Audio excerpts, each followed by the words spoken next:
kejahatan yang manusia buat pada kita ni, ada benda yang kadang-kadang kita tak boleh nak balas balik. Tak boleh balas tu macam-macam sebab lah. Mungkin tak sampai hati nak balas, mungkin tak ada ruang nak balas, mungkin tak ada kesempatan. Macam tu lah.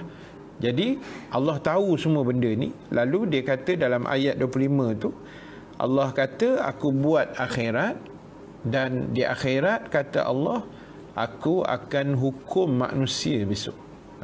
Kan, Allah kata aku akan detailkan, aku akan putuskan hukuman antara mereka pada hari kiamat. Allahu Akbar. Maksudnya sahabat sekalian, memang kita tak boleh lari. Tak boleh lari. Tak boleh lari. Takkan boleh lari punya. Kan? Di dunia ni pun sebenarnya tak boleh lari pun, kan? Dunia ni sebenarnya tak boleh lari juga. Tapi di akhirat tu lagi ngeri ya. Tapi kena ingat, di dunia ni kok mana sekalipun peluang dan ruang kebaikan tu untuk kita, orang kata, nak berubah, nak buat baik tu masih ada. Itu yang paling penting. Alhamdulillah, terima kasih Cik Gaya, seindah rupa. Terima kasih Syahmi Sulaiman, kan. Jadi maknanya apa sahabat sekalian? Selagi masih hidup ni, inilah peluang yang terbaik untuk kita buat preparation. Itu yang tiap-tiap kali kuliah saya sebut. Sebab bila dah mati ni orang Melayu panggil meninggal dunia. So sebab itu saya selalu sebut di mana-mana pun, apa pun dalam hidup ni ceritanya di saat dan ketika kita masih hidup. Sebab bila dah mati, sahabat sekalian, habis lah, kan. Bila mati ni tak ada apa dah. Kita nak dengar kuliah pun dah tak boleh. Nak pergi masjid pun dah tak boleh, kan. Nak buat baik pun dah tak boleh.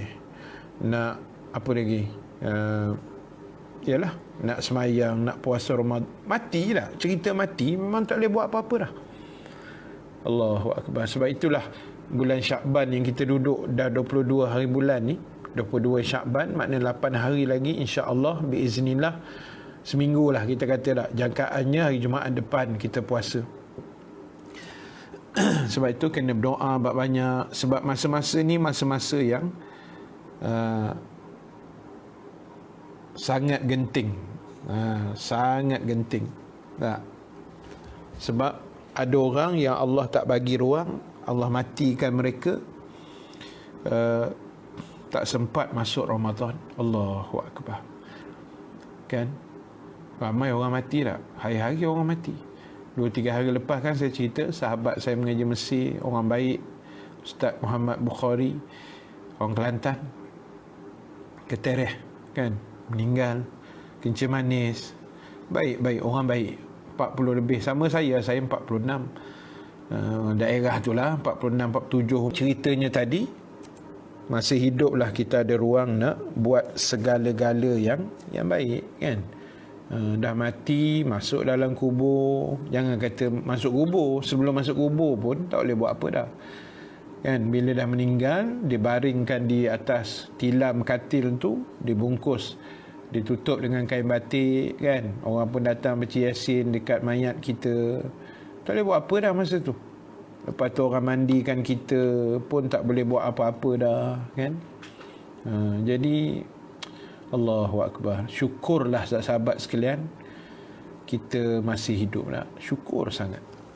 Sebab itu bila bangkit subuh pagi tadi, antara doa yang Rasulullah ajar, alhamdulillahillazi ahyana, kan. Itu doa bangkit tidur lah.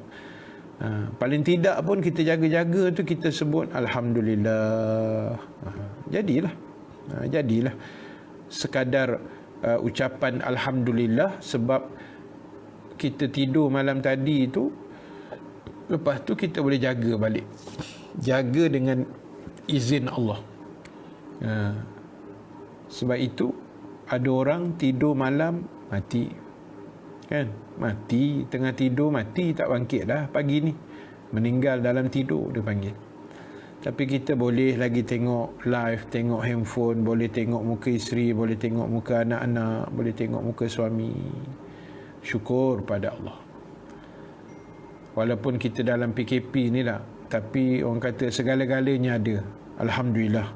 Ini pun orang tak perasan juga, kan?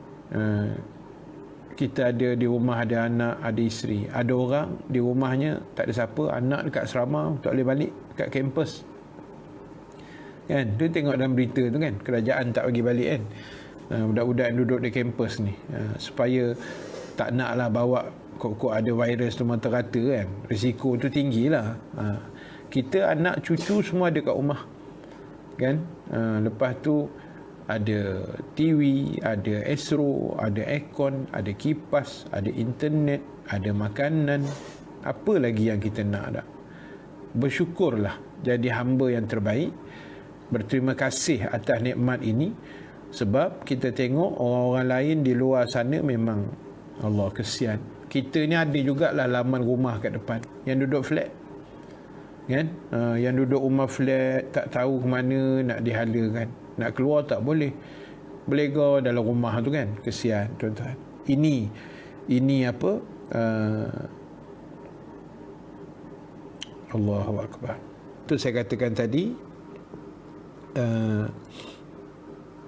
perjalanan hidup kita ni, tu saya kata sementara masih ada nyawa, kita buatlah apa yang patut, kan? Belajarlah jadi hamba Allah yang bersyukur.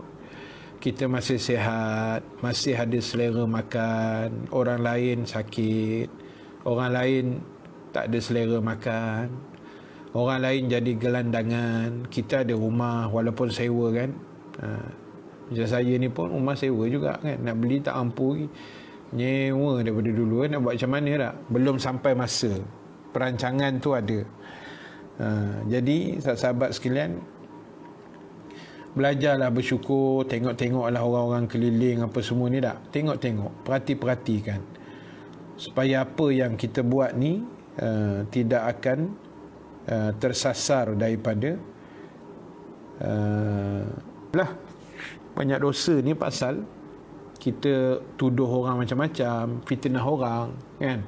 Bagi komen-komen yang provokasi, fitnah, dosa, kan? Dedah-dedahkan gambar yang ialah tak menutup aurat ke apa, tu semua dosa tak? Jadi PKP ni senang dapat pahala bila kita infak, bila kita bantu, bila kita redha, bila kita taat pada pemerintah, kan? Sekarang ni aturan dia kita kena taat pada pemerintah, dapat pahala tau. Nabi kata bila berlakunya satu wabak dan kamu disuruh duduk di kawasan itu, maknanya jangan pindah, kan? Kita duduk Selangor, tak payahlah pergi balik kampung di Johor pula, duduk di tempat kita di Selangor sampai wabak tu habis. Nabi kata walaupun kamu tidak meninggal dunia kerana wabak itu, tapi dek kerana kita taat pada arahan Nabi, arahan pemerintah, duduk diam-diam, jangan merayau ke mana, kita pun duduk. Bila kita duduk, asbabnya kita sihat. Sihatlah, makan minum sampai tercabut pintu peti ais, kan? Tak ada sakit, tak ada apa. Walaupun kita hidup, sampailah habis wabak itu, Nabi kata kamu akan dapat pahala macam orang mati syahid. Walaupun kita tak mati. Tak mati kerana wabak tu, tapi sebab kita taat, kita akur arahan pemerintah, jangan keluar, kita tak keluar, jangan balik kampung, kita tak balik kampung, kita akur, insya-Allah pahala ada. Oh, duduk rumah dapat pahala, bang, siapa nak bagi tak? Duduk rumah dapat pahala.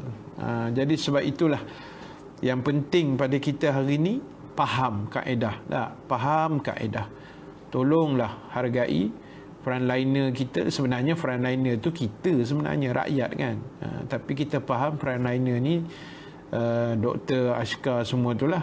Tapi mereka pun hebat juga. Mereka setakat ni Malaysia dah banyak dah dapat pujian. Bukan kita nak pujian tu, kan? Pujian daripada dunia yang mengatakan kita mengendalikan pesakit COVID-19 ni dengan kadar yang sangat terbaik lah. Dah itu yang kita mampu, kan? Memang Allah seronok lah, seronok. saya semalam dapat satu berita yang menyeronokkan saya bila sahabat saya Al-Fadil Ustaz Muhammad Zuhdi Makpiah yang sebelum ini positif COVID-19 telah disahkan sembuh alhamdulillah dan telah didischargekan daripada hospital semalam. Ya Allah, syukur pada Allah. Ustaz muda lagi kan, baru nak masuk 30-an kot, nak cecah 30 berapa entah, 37, 38 macam tu kot rasanya lah. Tapi dia muda daripada saya lagi. Dan dia kata 4 hari dia duduk di hospital Sungai Buloh. Yalah, sebab dia pun muda kan, antibody kuat, asbab. Dan kemudian dia 4 hari di Sungai Buloh, lepas tu 7 hari dia kena kuarantin di satu tempat lain yang disediakan oleh pihak hospital. Dia asingkan lah. Itu mungkin untuk kes yang dah orang kata ringan sikit kan, nak beransur pulih. Jadi alhamdulillah akhirnya beliau pulih dan beliau cerita pengalaman jadi imam di dalam ward. Orang tahu dia ustaz, dia jadi imam 5 waktu. Mereka berdoa tiap-tiap hari, menangis-nangis kan. Dan dia berserang seli bagi tazkirah dan jadi imam dengan ada sahabat geng tabligh dalam tu. Ada juga ustaz sekolah tahfiz dalam tu yang kena kuarantin sama. Itu pengalaman yang saya rasa sangat mahal lah. Sangat mahal untuk pesakit yang sudah sembuh. Jadi apa pun sahabat-sahabat sekalian, kita doakan mudah-mudahan mana-mana mereka yang masih orang kata diserang dengan virus ini, kita doa yang terbaik, insya-Allah mudah-mudahan mereka sembuh dengan izin Allah Subhanahu Wa Taala. Dan kita yang sihat ini alhamdulillah, tengok-tengoklah jiran-jiran kita juga, tengok-tengok juga saudara mara adik-beradik kita, jangan dilupakan mereka tidak semuanya senang kan.